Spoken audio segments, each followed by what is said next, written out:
The king has returned for year 21.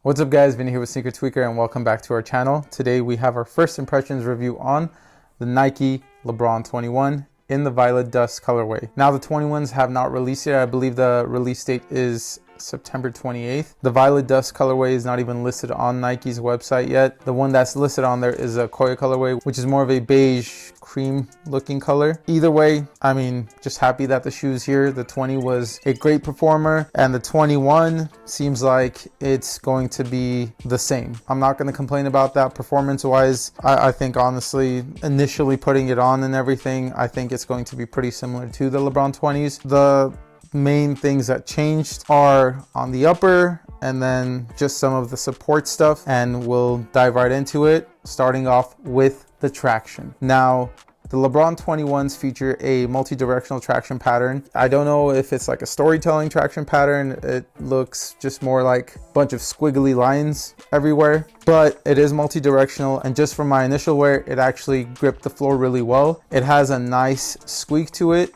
for those of you that like a squeaky shoe.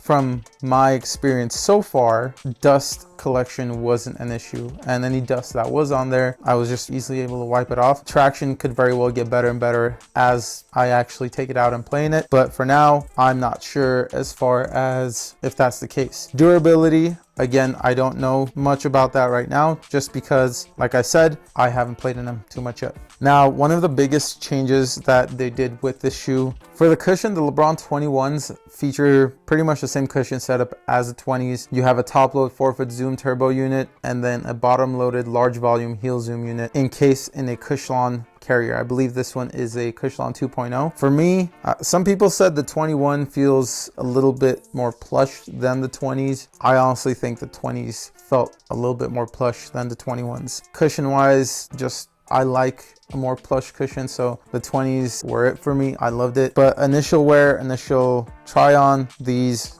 were great. Biggest changes that they did with this shoe is in the upper. LeBron 21 is a mesh upper with what Nike likes to call a lightweight drapery, and that's what this upper is. From afar, you really can't tell. I mean, even touching it, it kind of feels like suede. I mean, fake suede, but it feels like it. Nike calls it a lightweight drapery. Feels super supportive, and honestly, as far as looks, I wouldn't say this one looks as clean to me as the LeBron 20s. Honestly, I'm not a huge fan of the look of this shoe, but that doesn't take away from its potential for performance. Now, the other big thing that they did change was the midfoot shank plate. As you guys know, the LeBron 20s had a carbon fiber midfoot shank plate. The 21s went more for a TPU shank plate. This one is a top loaded shank, whereas the 21s were a bottom loaded shank, but either way, torsional support, really nice, really good. You shouldn't have any issues with it. Now with the 21s, they also added this thick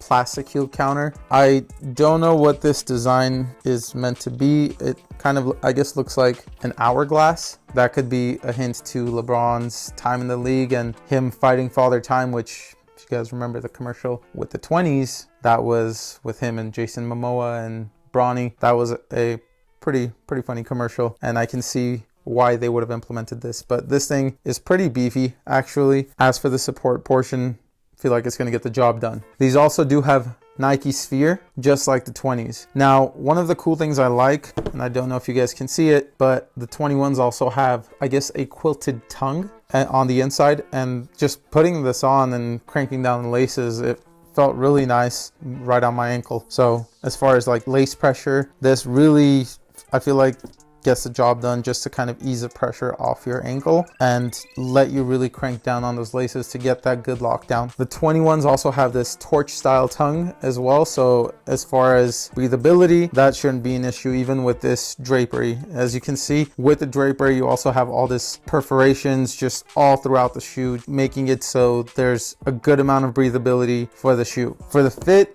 These did fit true to size. These fit me a little bit better than the 20s. And that's not to say that the 20s didn't fit good. They did fit really well. The 21s, however, just right out the box, I feel like I didn't really feel I needed time to break them in. Whereas the 20s, I did have to spend a little bit of time breaking it in. Nothing major, nothing to go crazy about, but 21s just right off the bat felt really nice. Now for the laces, the 21s did stray from the 20s and they went with these fat round laces as opposed to the flat ones. So if you like these fat round laces, then 21s got it. The 21s also added an extra eyelet from the 20s for better lockdown. I've had some people tell me that the LeBron 20s had some heel slippage and the lockdown wasn't great on it for them. Now, what the 21s did is they did add an extra eyelet for the laces, and that's supposed to help with a better lockdown. So for those of you that had that issue with the 20s, I personally didn't, but for those of you that did, the 20s did address that and added that extra eyelet. As for the weight of the LeBron 21s,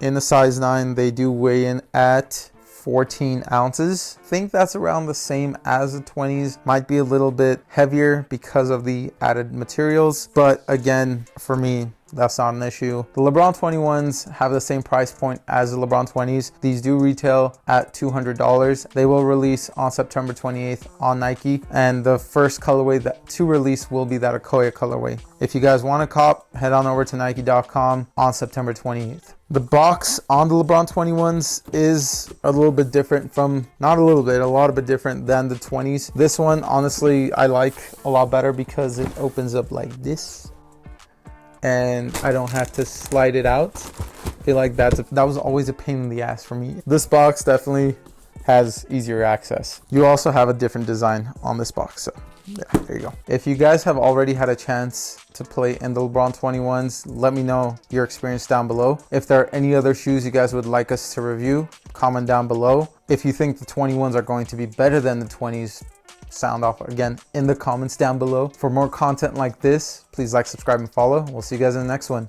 Peace. Every time just having to slide that shit out, put it back in, slide it out.